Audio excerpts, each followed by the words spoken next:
Assalamualaikum warahmatullahi wabarakatuh. Bertemu lagi dengan Ibu di pelajaran matematika wajib. Nah, sekarang kita akan belajar tentang logika matematika. Logika matematika atau logika simbol adalah logika yang menggunakan bahasa matematika, yaitu dengan menggunakan lambang atau simbol.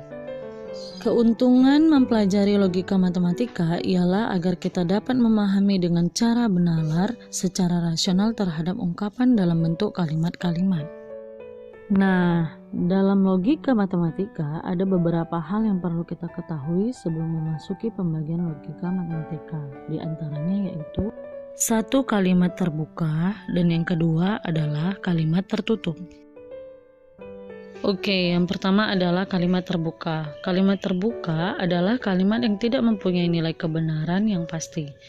Dan kalimat terbuka ini tidak dapat ditentukan benar atau salahnya dari kalimat tersebut.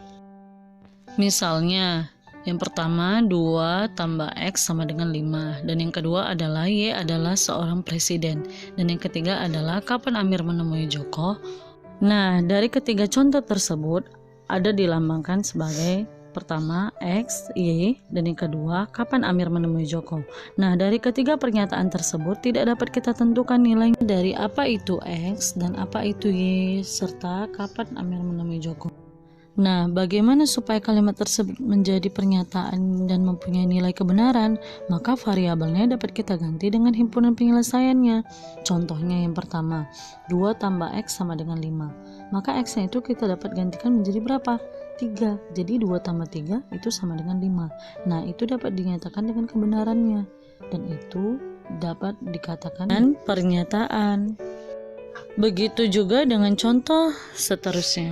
Nah, yang kedua adalah kalimat tertutup atau disebut juga dengan pernyataan. Apa itu kalimat tertutup? Kalimat tertutup adalah kalimat yang sudah pasti mempunyai nilai benar dan sudah pasti memiliki nilai yang salah. Nah, misalnya yang pertama, 10 adalah bilangan yang genap. Dan yang kedua adalah Medan adalah ibu kota Provinsi Sumatera Utara. Nah, dari kedua pernyataan ini dikatakan benar bahwa 10 itu adalah bilangan genap dan Medan merupakan ibu kota Provinsi Sumatera Utara. Nah, jadi dari kedua pernyataan ini dapat dikatakan dengan kalimat tertutup atau disebut juga dengan pernyataan.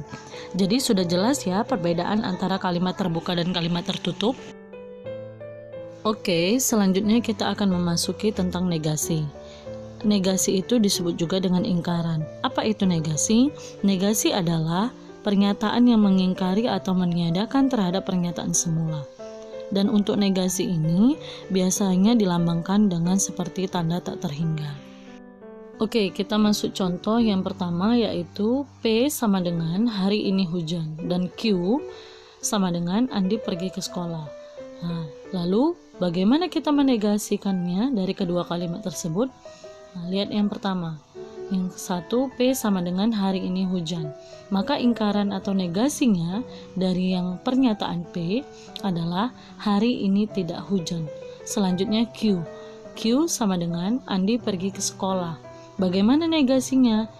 Negasinya menjadi ingkaran Q sama dengan Andi tidak pergi sekolah. Jadi untuk negasi ini seperti kita menambahkan kata tidak atau kebalikannya. Misalnya, Andi hari ini tidak pergi ke sekolah, maka kebalikannya apa? Jadi Andi pergi ke sekolah. Nah, selanjutnya kita akan memasuki tentang implikasi, converse, inverse, dan kontraposisi. Nah, dari gambar tersebut dapat kita lihat bahwa converse itu ekuivalen dengan inverse dan implikasi ekuivalen dengan kontraposisi. Di tabel berikut kita dapat mengetahui bahwa implikasi tadi ekuivalen dengan kontraposisi dan inverse ekuivalen dengan converse. Selanjutnya perhatikan implikasi itu kita lambangkan dengan P maka Q. Nah, ini dibaca maka. Inverse itu adalah ingkaran P maka ingkaran Q. Oke, apa bedanya dari sini? Tinggal nambahin apa? Ingkaran aja. Jika implikasinya P maka Q, maka inversenya ingkaran P maka ingkaran Q. Oke, selanjutnya converse-nya. Converse-nya itu Q maka P. Berarti converse itu kebalikan dari implikasi. Oke, selanjutnya kontraposisi. Jadi ingkaran Q maka ingkaran P. Dia juga sambungan dari converse. Tinggal nambahin apa? Ingkaran atau negasi. Jadi kan nanti kalian hafal ini aja. Oke. Dan implikasi ekuivalen dengan kontraposisi. Artinya implikasi ini kebalikan dari kontraposisi atau kontraposisi ini kebalikan dari implikasi. Contohnya seperti ini. Ada implikasi, di sini dibilang ingkaran S maka T. Lalu menjadi inversnya gimana? S maka ingkaran T. Kenapa bisa menjadi seperti ini? Contohnya seperti yang di atas ini. Kalau di sini implikasi P maka Q, inversnya tinggal tambah apa? Negasi atau ingkaran. Di sini tidak ada ingkaran, menjadi ada ingkaran. Bagaimana di sini? Ini ada ingkaran menjadi tidak ada ingkaran. Nah, ini kebalikannya ya, seperti ini. Nah, lalu T ini nggak ada ingkarannya, menjadi ada ingkaran. Paham ya? Kalau dia ada ingkaran di implikasi, kita buat tidak ada ingkaran. Kalau dia tidak ada ingkaran di implikasi, menjadi ada ingkaran. Paham ya? Oke, nah ini dia. Jadi bagaimana kalau converse-nya? Converse itu tadi saya bilang kan kebalikan dari implikasi. Jadi dibalik aja, ini ingkaran S menuju maka T. Maka di sini kebalikannya, T duluan maka ingkaran S. Sama kayak gini. P maka Q. Menjadi Q duluan di sini, Q maka P. Paham ya? Gampang ya? Oke, selanjutnya kontraposisi. Kontraposisi itu dia sejalan dengan converse atau ekuivalen dengan implikasi. Tadi kan? Jadi gini caranya. Kalau di sini converse tidak ada ingkaran, menjadi ada ingkaran. Kalau ada ingkaran, menjadi tidak ada ingkaran. Jadi gini, ini joinannya ini joinannya ini. Tapi implikasi ekuivalen dengan kontraposisi dan inverse ekuivalen dengan converse. Contoh ekuivalennya seperti ini.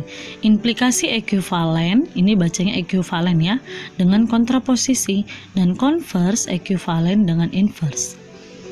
Contoh, implikasi ekuivalen dengan kontraposisi. Ingat, implikasi tadi kan rumusnya P maka Q. Itu bisa kalian lihat di tabel yang tadi yang Ibu berikan ya. Bagaimana kontraposisinya? Menjadi negasi Q maka negasi P, atau ingkaran Q maka ingkaran P. Kebalikannya tapi ditambah ingkaran. Ingkaran itu kalian tambahin dengan kata tidak ya. Contoh, misalnya ada soal seperti ini. P sama dengan jika saya naik kelas, Q-nya maka ayah akan mengajak saya ke Jakarta. Jadi ini kalimat implikasi. Kita buat ini menjadi kalimat implikasi. Ingat, kalimat P tadi jika saya naik kelas. Selanjutnya kalimat Q itu ayah akan mengajak saya ke Jakarta. Bagaimana kita buat implikasinya? P maka Q. Ini ditambahin kata maka. Ya, ditambahkan dengan kata maka. Jadi gimana? P tadi kan? Kita buat jika saya naik kelas. Tanda panah ini kita anggap sebagai maka. Q apa kalimatnya? Ayah akan mengajak saya ke Jakarta. Jadi kalau disambung P maka Q. Jika saya naik kelas, maka ayah akan mengajak saya ke Jakarta. Ini implikasinya. Bagaimana menjadi kontraposisinya? Oke. Ingat, ini saya kasih seperti ini. Kalau ini kita anggap dengan kalimat tidak. Kontraposisinya menjadi ingkaran Q maka ingkaran P. Ini kontraposisi. Bagaimana kita membuatnya? Kalimatnya menjadi seperti ini. Ingkaran Q. Berarti ingkaran itu kita anggap sebagai tidak. Q tadi kalimatnya apa? Ayah akan mengajak saya ke Jakarta. Jadi kalimatnya menjadi seperti ini. Ayah tidak. Karena ada ingkaran tadi, akan mengajak saya ke Jakarta. Selanjutnya maka ya kan, ini ingkaran P. Nah, ini adalah lagi kalimat tambah tidak. P tadi kalimatnya apa? Jika saya naik kelas. Oke, maka jadinya apa? Saya tidak naik kelas. Kenapa tidak naik kelas? Karena di sini ingkaran P, ada tambah kalimat tidak. Oke, paham ya? Selanjutnya, ada materi tentang seperti ini. Tentukan ingkaran dari. Yang pertama, ingkaran P, maka ingkaran Q adalah hasilnya berapa? Lalu kita buat ingkaran P, maka ingkaran Q. Ini kita negasikan, tambahkan ingkaran. Kan katanya tentukan ingkaran. Kita ingkarkan lagi dari apa yang dinyatakan seperti ini. Selanjutnya, ingkaran P maka ingkaran Q. Ini adalah bentuk awalnya seperti ini. Ingkaran P disjungsi Q. Maka menjadinya apa? Ingkaran kali ingkaran habis. Atau kita bilang ingkaran dikalikan ingkaran, tidak ada ingkaran. Ingkaran dikali disjungsi menjadi konjungsi. Disjungsi itu sebenarnya kalimatnya nanti kalian akan jumpai di materi selanjutnya.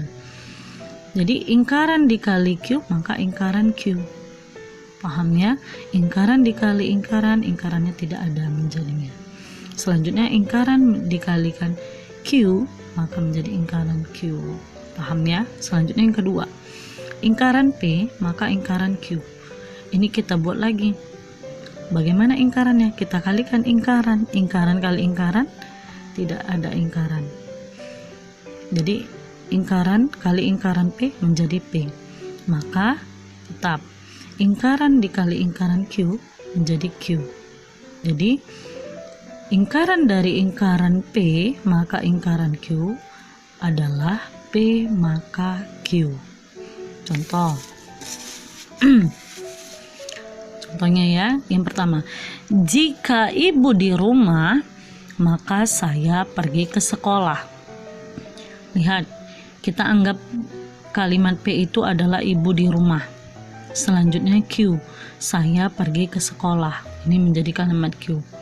Bagaimana ingkarannya? Ini kan kalimatnya jika ibu di rumah P, maka kalimatnya seperti ini. Saya pergi ke sekolah. P maka Q. Lalu kita buat ingkarannya. Ingkaran kali P. Nah, ini. Ingat, P maka Q itu bentuk aslinya dia seperti ini. Ingkaran P disjungsi Q. Jadi ingkaran kali ingkaran P maka hasilnya P. Ingkaran dikali disjungsi menjadi konjungsi. Kebalikannya. Ingkaran kali Q, ingkaran Q.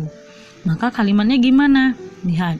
Jika tetap P kan? P tadi kalimatnya apa? Ibu di rumah. Oke, ibu di rumah. Ini konjungsi. Konjungsi itu berarti kalimatnya dan. Dari maka menjadi dan. Ini sebenarnya atau di sini. Disjungsi ini atau dan konjungsi ini adalah dan. Dan ingkaran Q. Q tadi kan saya pergi ke sekolah, tapi ada ingkarannya. Berarti ada tambah kalimat tidak. Berarti saya tidak pergi ke sekolah.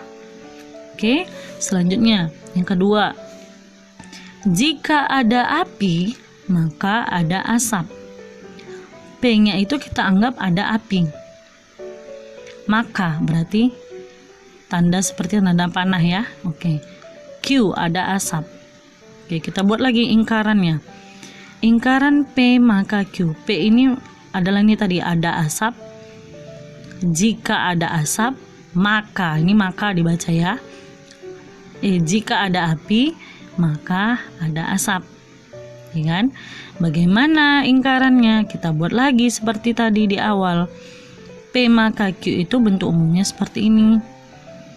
Menjadi apa negasinya? P konjungsi ingkaran Q. Jadi kalimatnya apa? P tadi apa? Ada api.